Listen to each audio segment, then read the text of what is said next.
তো আগের ভিডিওতে আমি তোমাদের ভৌতবিজ্ঞানের চ্যাপ্টার 1, যেটা হচ্ছে তোমাদের পরিবেশের জন্য ভাবনা, এই পরিবেশের জন্য ভাবনা চ্যাপ্টারে ইম্পর্টেন্ট কোশ্চেন কি কি তোমাদের আসতে পারে সেই কোশ্চেনগুলো আমি তোমাদের আলোচনা করেছিলাম, যেগুলো মাধ্যমিক 2025-এর জন্য ইম্পর্টেন্ট কোশ্চেন এবং যেগুলো 100% কমন আসবে। ঠিক আছে, তো আজকের এই ভিডিওতে আমি তোমাদের ভৌতবিজ্ঞানের সেকেন্ড চ্যাপ্টার মানে গ্যাসের আচরণ যে চ্যাপ্টারটা, ওই চ্যাপ্টার থেকে তোমাদের টোটাল 40টা কোশ্চেন আমি সিলেক্ট করেছি এবং এই 40টা কোশ্চেন খুব ইম্পর্টেন্ট কোশ্চেন।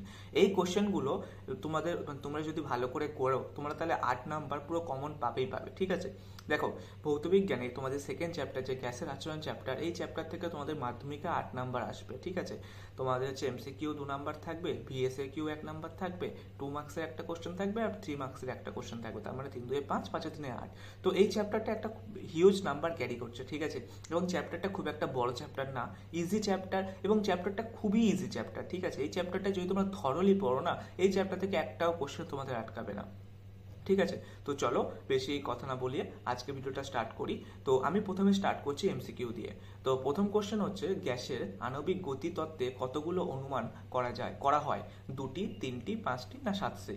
নেক্সট, বয়েলের সূত্রের নির্দিষ্ট তাপমাত্রায় গ্যাসের চাপ ও আয়তনের সম্পর্ক কিভাবে প্রকাশিত হয়? P proportional to T, P proportional to 1/v, P proportional to V, আর নাকি পি প্রপোর্শনাল টু এন?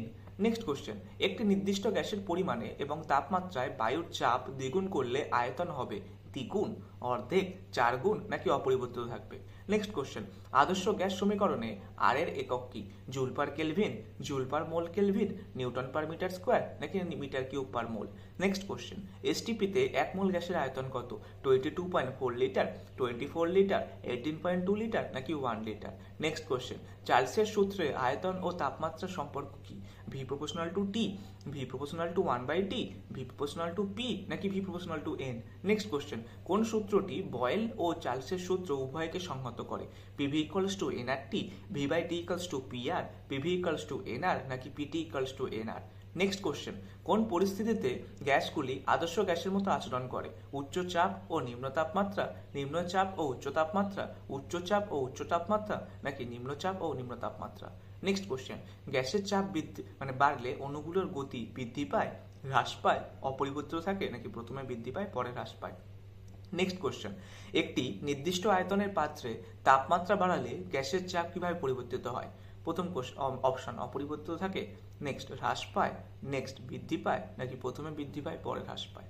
তো এই 10টা এমসিকিউ কোশ্চেন, এই 10টা এমসিকিউ কোশ্চেন খুব ইম্পর্টেন্ট কোশ্চেন। ঠিক আছে, তো আশা করি এই 10টা এমসিকিউ কোশ্চেন তোমরা খুব ইজিলি সলভ করতে পারবে এবং এই 10টা এমসিকিউ কোশ্চেন খুব ভালো করে প্র্যাকটিস করবে। ঠিক আছে, এখান থেকে তোমাদের 2 মার্কস তোমরা পেয়ে যাবে, 2 মার্কস বা 1 মার্কস তোমরা এখান থেকে পেয়ে যাবে। ঠিক আছে, এরপরে তোমাদের আসছে যে এসএকিউ টাইপ কোশ্চেন, মানে যেগুলো 2 মার্কসের কোশ্চেন হয়। ঠিক আছে, সেরকম টাইপ কোশ্চেন।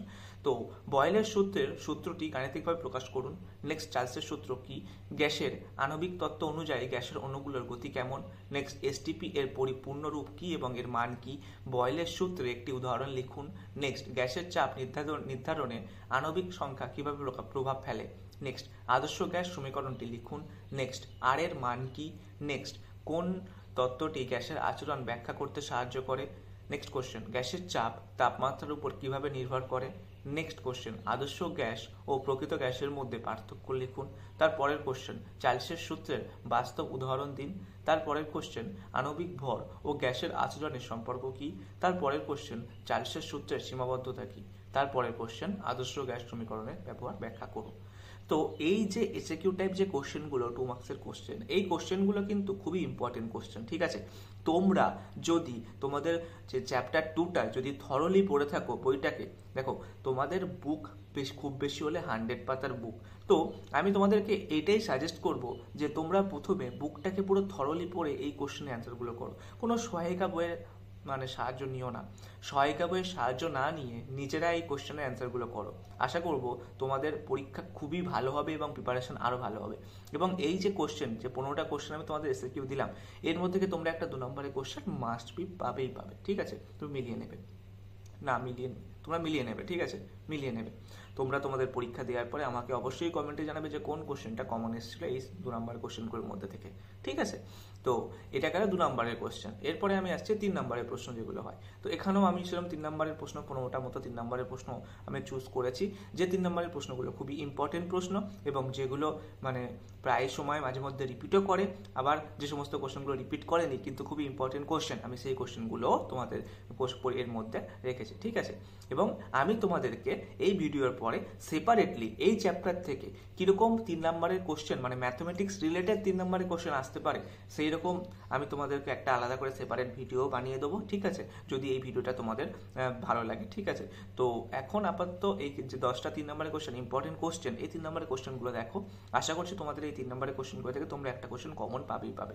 আর তোমাদের ম্যাথমেটিক্স রিলেটেড কোশ্চেন তো আমি তোমাদেরকে আবারও করাবো। এখানেও রয়েছে কিছু কোশ্চেন ম্যাথমেটিক্স রিলেটেড এবং ওখানে আমি আবার সেপারেট করে ম্যাথমেটিক্স রিলেটেড কোশ্চেনই তোমাদের 10টা মতো বা 15টা মতো ইম্পর্টেন্ট কোশ্চেন তোমাদেরকে বানিয়ে দেবো। তবে সেখানে কিন্তু তোমরা কমন পাবা মানে আশা পেও না, ওইরকম রিলেটেড কোশ্চেন কমন পাবে, ঠিক আছে। কেননা ম্যাথমেটিক্স রিলেটেড কোশ্চেন মানে ফিজিক্যাল সায়েন্সে অঙ্ক রিলেটেড কোশ্চেন, ঠিক আছে, মানে কোনো একটা ইকুয়েশনের উপর বেসড করে অঙ্ক অথবা নর্মাল কিছু একটা অঙ্ক রিলেটেড এই কোশ্চেন কিন্তু কমন পাওয়া খুবই চাপের থাকে, ঠিক আছে। তো রিলেটেড মানে এরকম রিলেটেড কোশ্চেন তোমরা পেতে পারো। তো আশা করছি বা এটা তোমাদের এই 3 নম্বরের প্রশ্নগুলো তোমাদের হেল্পফুল হবে। তো প্রথম কোশ্চেন কি আছে, বয়েলের সূত্র ব্যাখ্যা করুন এবং এর ব্যবহারিক উদাহরণ দিন।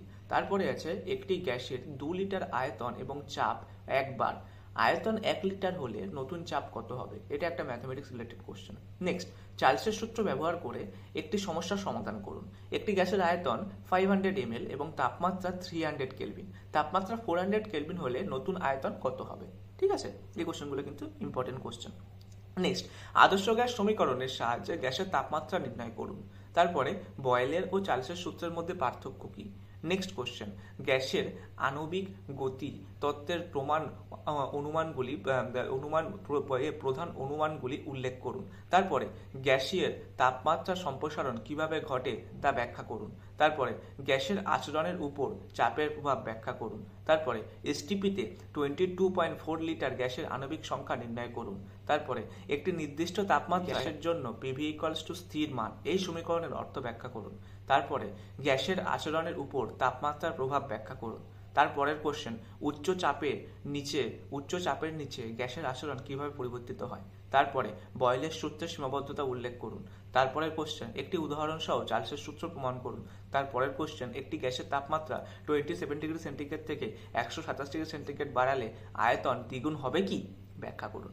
এই যে কোশ্চেনগুলো তোমাদেরকে বললাম 3 নম্বরের কোশ্চেন, এই 3 নম্বরের কোশ্চেনগুলো কিন্তু খুবই ইম্পর্টেন্ট কোশ্চেন। এইরকম অ্যাপ্লিকেশন বেসড কোশ্চেন কিন্তু তোমাদের মাধ্যমিক পরীক্ষাতে আসে, ঠিক আছে। তো আশা করছি তোমাদের পরীক্ষা খুবই ভালো হবে এবং তোমরা 100%ও কমন পাবে এই চ্যাপ্টার থেকে, ঠিক আছে। প্রিভিয়াসলি যেমন আমি ভিডিও বানিয়েছিলাম প্রথম চ্যাপ্টারে, যারা দেখোনি তারা ভিডিওটা অবশ্যই দেখো এবং ভিডিওটা কিন্তু খুবই হেল্পফুল, ঠিক আছে। তোমাদের বন্ধুদেরকেও শেয়ার করো, দেখতে বলো, যাতে তারা উপকৃত হয়। আমি তোমাদের জন্য যে খেটে খেটে যে কন্টেন্টগুলো বানাচ্ছি, আশা করছি এগুলো তোমরা খুবই মানে মর্যাদা দেবে, কেননা এই যে কোশ্চেনগুলো বানাতে টাইম লাগে, ঠিক আছে। তো একটু মর্যাদা দিও, ঠিক আছে। আর ভিডিওটা যদি ভালো লাগে অবশ্যই চ্যানেলটিকে সাবস্ক্রাইব করবে, ভিডিওটাতে একটা লাইক প্রদান করবে এবং তোমাদের একটা কমেন্ট আমার এই ভিডিওর নিচে ছেড়ে যাবে, ঠিক আছে। আশা করছি তোমাদের এই ভিডিওটা ভালো লাগবে। তো দেখা হচ্ছে নেক্সট ভিডিওতে আর পরের চ্যাপ্টারে ইম্পর্টেন্ট কোশ্চেন নিয়ে। তো ততক্ষণের জন্য টাটা। এরকমভাবে তোমরা লাস্ট মিনিট সাজেশন যে প্লে লিস্ট এটাকে ফলো করতে থাকো তোমাদের পরীক্ষার আগে অবধি, ঠিক আছে, এবং নিজেদের প্র্যাকটিস কন্টিনিউ করে যাও। টাটা।